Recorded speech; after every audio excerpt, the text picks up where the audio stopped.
오늘은 구속의 경륜 31번째 시간인데요.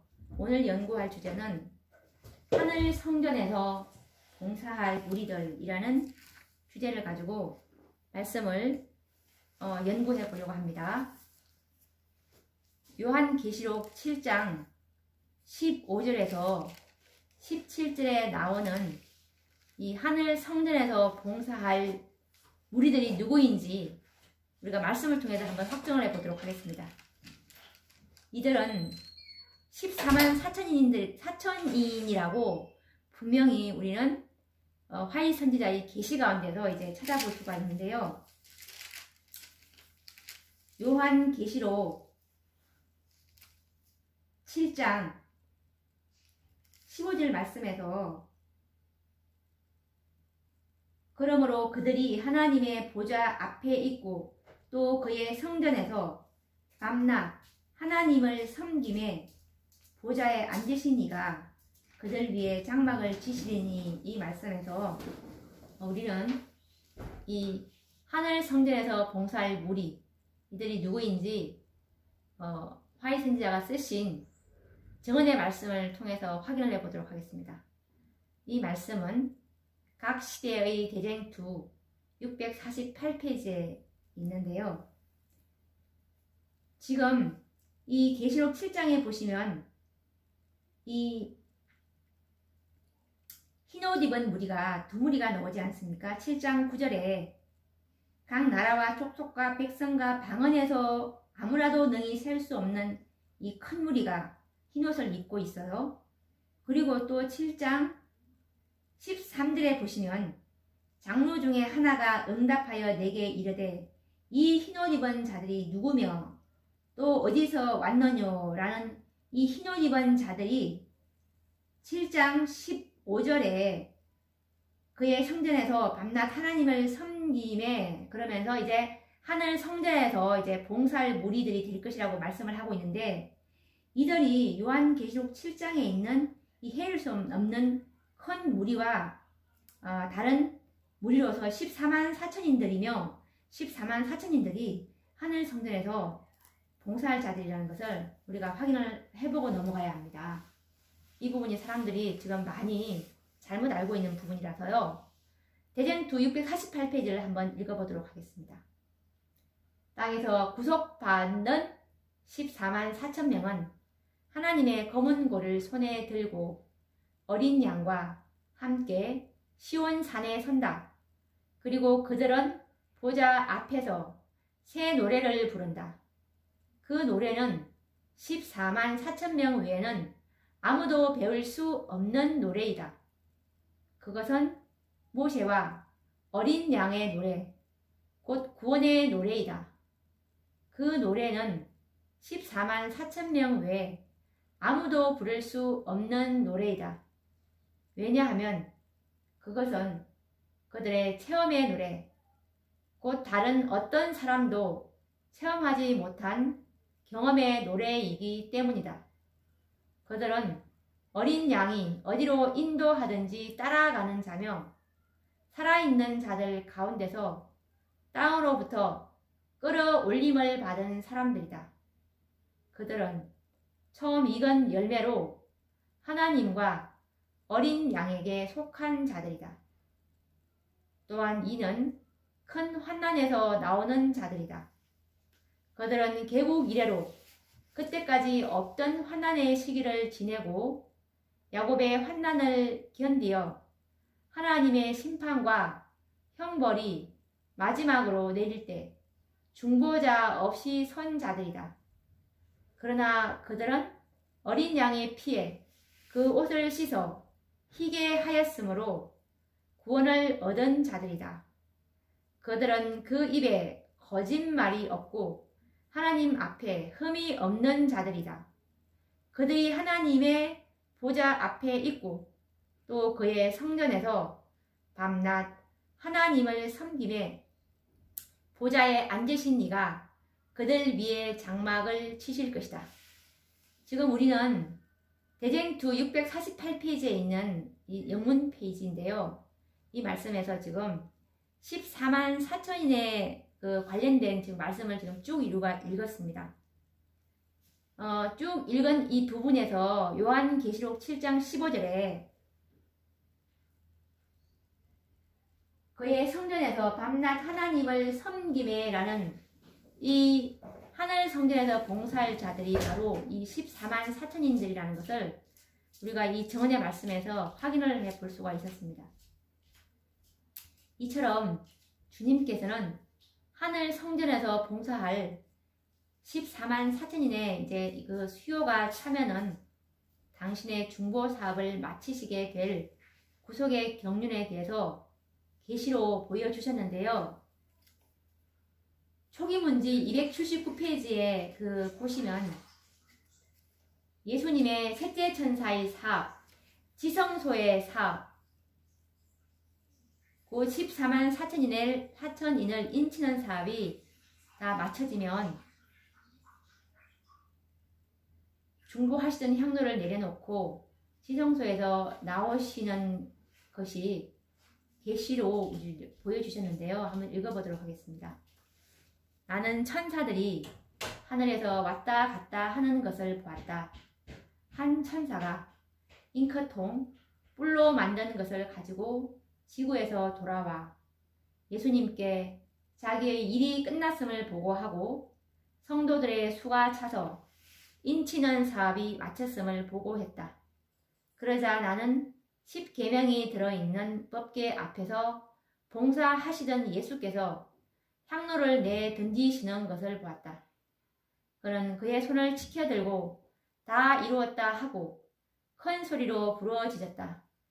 그리고 예수께서 불의를 하는 자는 그대로 불의를 하고 더러운 자는 그대로 더럽고 의로운 자는 그대로 의를 행하고 거룩한 자는 그대로 거룩되게 하라고 엄숙하게 선포하실 때 모든 천사들은 그들의 면류관을 벗어 던졌다.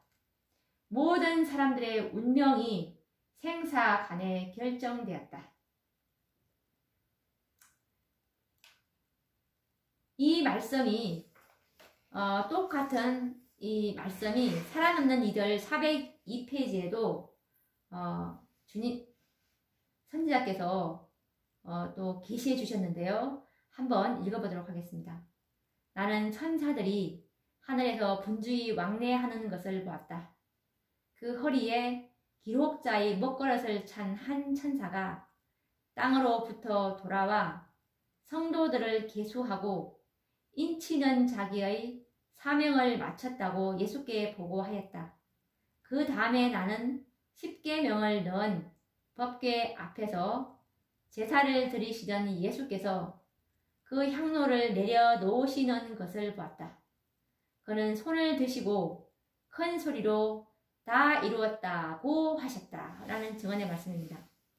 이 14만 4천인의 수요가 찰 때 그리스도의 중보가 끝나고 비로소 그리스도께서 재림하실 수 있는 것입니다. 너무나 확실하지 않습니까? 이 14만 4천인의 진리는 참으로 엄숙한 현대 진리인 것입니다. 왜냐하면 14만 4천인의 수요가 찰 때 초기문집 279페이지에 있는 말씀처럼 모든 사람들의 운명이 생사간에 결정되어 버리는 것입니다. 이 지구상에 살고 있는 모든 사람들의 운명이 이제 더 이상 지성소에서 중보하지 않기 때문에 품성이 더 이상 이제 주님께서 회복을 시켜주지 못했기 때문에 모든 사람들의 은혜의 시기가 다 끝나버린 것입니다. 이것이 셋째 천사의 엄숙한 기별인 것입니다. 그래서 이 셋째 인치는 이 14만 4천인을 인을 치는 살아계신 하나님의 인을 치는 이 셋째 천사의 사업은 참으로 온 마음과 주의력을 기울여야 하는 사업이 바로 모든 영혼의 운명을 결정하기 때문에 그렇습니다. 초기문집 118페이지에 보시면 이 셋째 천사는 그 사업과 사명이 인을 치는 살아계신 하나님의 인을 치는 그 사업을 하는 천사이고, 이 천사의 하는 일은 참으로 엄숙한 일이라는 것을 잘 말씀해주고 있는데 읽어보도록 하겠습니다. 나는 그때 셋째 천사를 보았다. 말을 수행하는 천사가 말했다. 그의 사업과 사명은 두렵고 놀라운 것이다. 그는 곡식을 가라지에서 분리해서 인을 치고 묶어서 하늘 창고에 들이는 천사이다. 이 일에 온 마음과 주의력을 기울여야 한다라는 말씀입니다.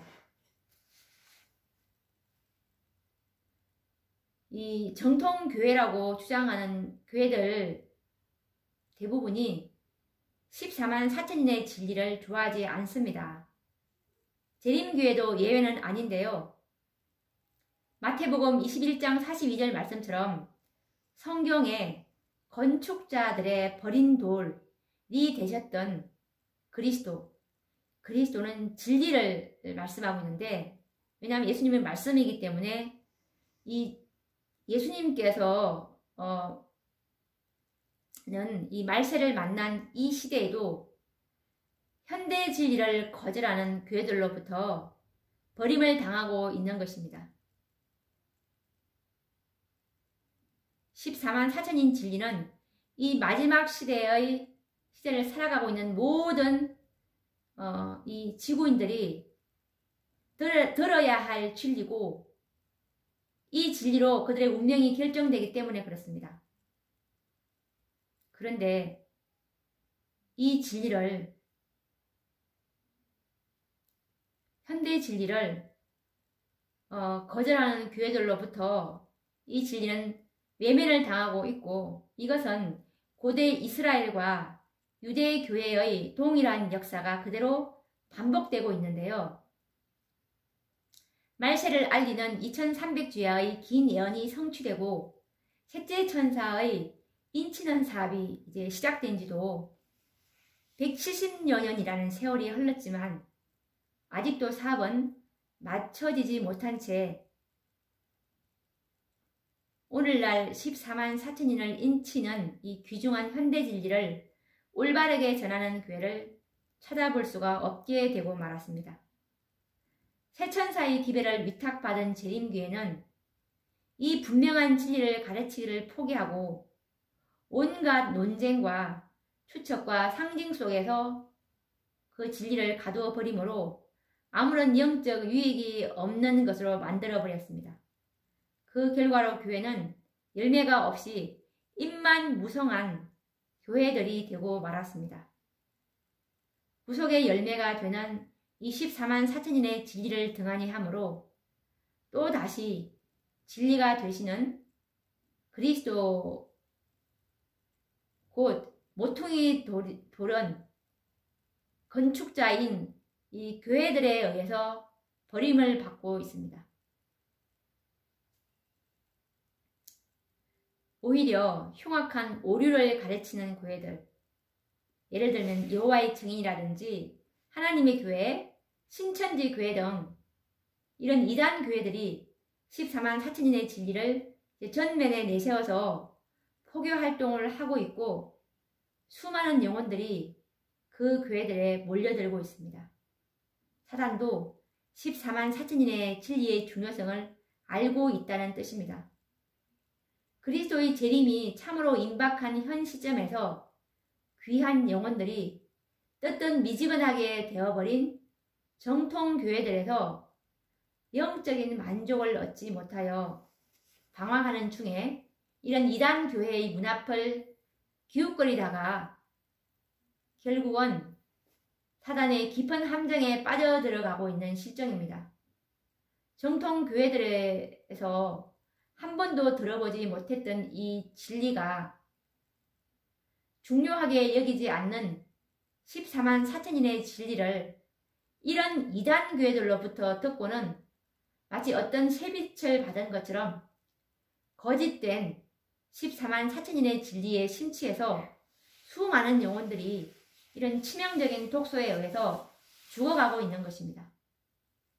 하나님께서는 당신의 선지자를 보내시면서 14만 4천인의 진리를 계시해 주셨습니다.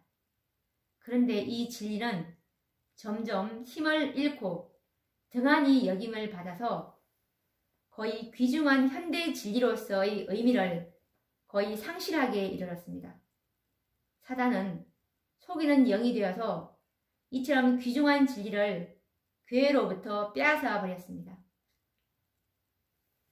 이것에 관련된 증언의 말씀은 목사와 복음교획자에게 보내는 권면 409페이지에 보면 나와 있는데요.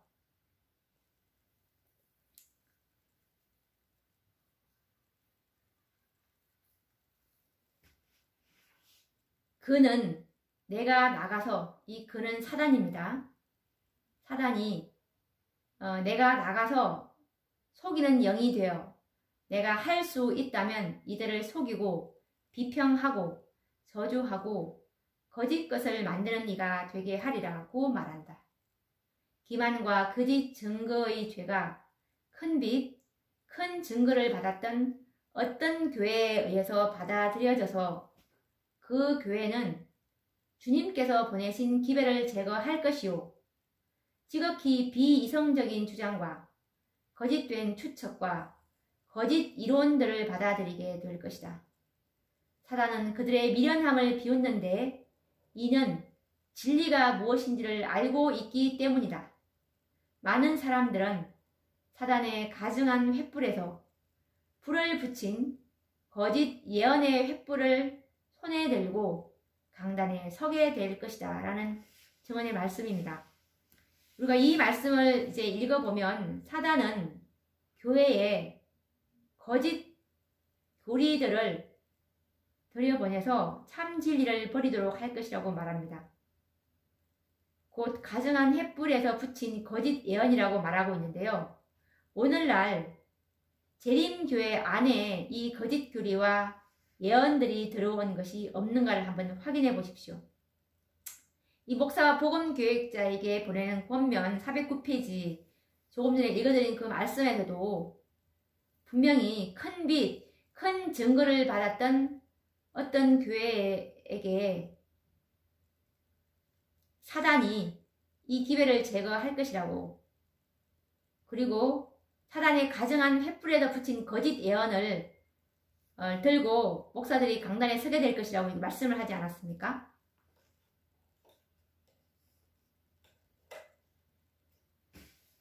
여기서 말한 이 주님께서 보내신 기별, 이 대표적인 진리가 바로 14만 4천인의 진리인데요. 14만 4천인이 실제 수가 아닌 상징수라고 하는 가르침은 일요일 개신교회들의 교리였습니다. 그들은 현대 진리를 모르기 때문에 그렇게 주장하는 것은 오히려 당연한 일일 것입니다. 그런데 이들의 교리가 어떻게 더 밝은 빛을 소유한 제7 안식일 예수 재림교회에서 가르쳐지고 있는지 참으로 의아해하지 않을 수가 없는데요.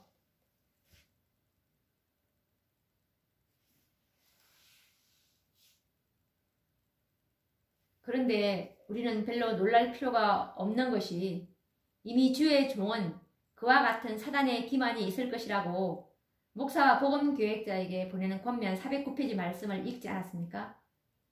교회가 거짓 이론을 받아들일 것이며 참 진리를 버릴 것이라고 말씀을 하셨습니다. 오늘날 재림교회는 14만 4천인에 대한 진리가 시대가 변하여 감에 따라서 이제 이 진리가 변화해 왔다는 사실을 우리가 확인할 수 있는데, 그런데 진리는 시대가 변한다고 해서 그렇게 변할 수가 있는 것이 아니지 않습니까? 우리 한국 교회만 하더라도 1930년경에 가르쳤던 것과 1960년 전후에서 가르쳐진 것과 그리고 오늘날 또 가르침이 달라졌습니다. 이 14만 4천 진리가 1930년도에 가르쳤던 거랑 1960년 전후에 가르쳤던 거랑 그리고 오늘날 가르침이 다르다는 것입니다. 그 한 가지 신뢰를 들어보면 1930년경에는 14만 4천인은 실제적인 수요이고, 그리고 1844년 이후 셋째 천사의 기별로 말미암아 구원 얻은 모든 무리가 될 것이라고 14만 4천인을 정확하게 설명을 해 놓으셨거든요. 그래서 이미 죽은 자들도 특별부활에 일어나서 14만 4천인에 포함된다고 분명히 가르쳤습니다. 우리가 이 1933년도 시조사에서 발행한 왕대하 여사가 쓰신 묵시록 연구, 계시록 연구 90페이지에서 91페이지를 보시면 우리가 1930년도 경에 재림교에서 가르쳤던 14만 4천 진리가 어떤 진리인지 우리가 확인을 해 볼 수가 있는데요. 다음 시간에는 이 왕대하 여사가 쓰신 1933년도 시조사에서 발행을 했죠. 이때의 14만 4천인들을 재림교에서는 어떻게 가르쳤는지 한번 다음 시간에 또 연구를 해보도록 하겠습니다. 그러면 다음 시간에 뵙도록 하겠습니다. 감사합니다.